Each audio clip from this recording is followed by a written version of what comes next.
Problema sa pagkain. Yeah. No? Sa kanya. Ganda to, natutong kumain ng ganito.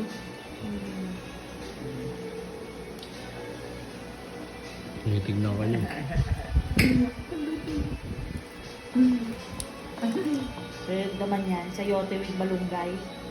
Oo, malunggay. Nagmalunggay na ba siya? Hindi pa? Hindi pa. Ngayon pa lang po. Pagka ubos niyan, malunggay naman po lulutuin. Ano niya, pang isang linggo?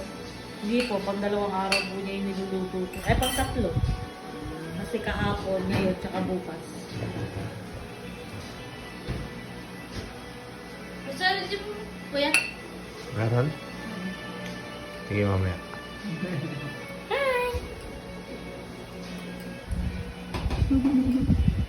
Mas pwede na pala siya ng small amount lang ng bigas.